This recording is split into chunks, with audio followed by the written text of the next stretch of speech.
Hey there! Today we'll be talking about this book.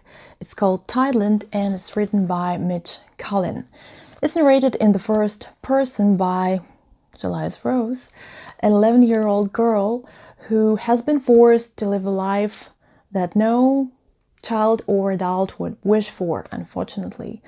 Her drug-addicted parents are primarily to blame.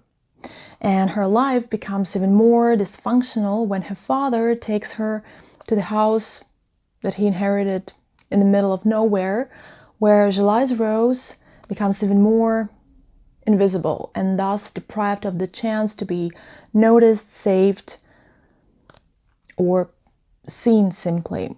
Her childlike imagination and her protective psyche take her into an imaginary world.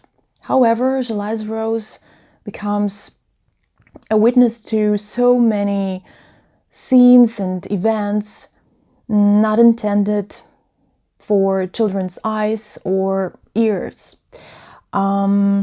She's pretty often on the brink, and she makes acquaintances with so many very dangerous people, and yeah, she's just unaware of that, as well as she's unaware of the fact that she's a fighter and a survivor. Throughout the book, I wanted to pull July Rose out of this theater of the absurd and to embrace her. I also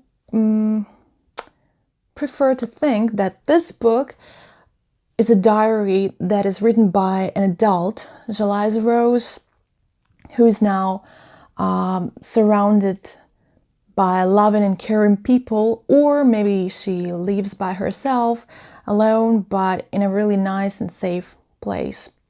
This book has been screened in 2005, I think.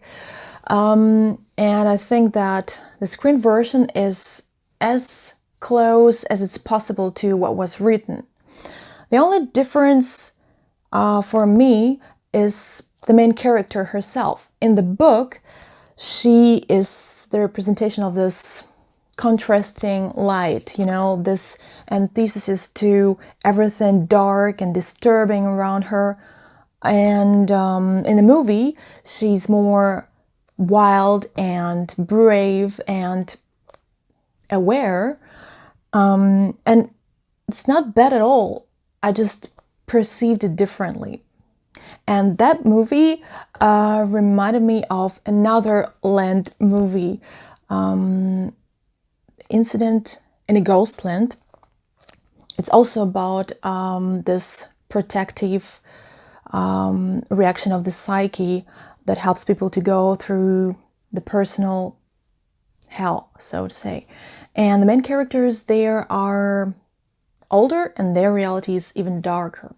But back to Tideland, who, in my opinion, should not read this book.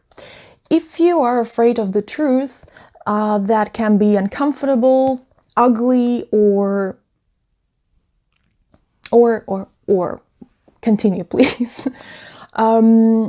If you cannot accept the things as they are, if you think that the world is a really safe and sweet and fair place in general, and if you cannot part with your rose-colored glasses, then please avoid this book. And if not, get to know it. And come see me in the comments. I'll be waiting for you. Thanks a lot for watching. Take care. Bye.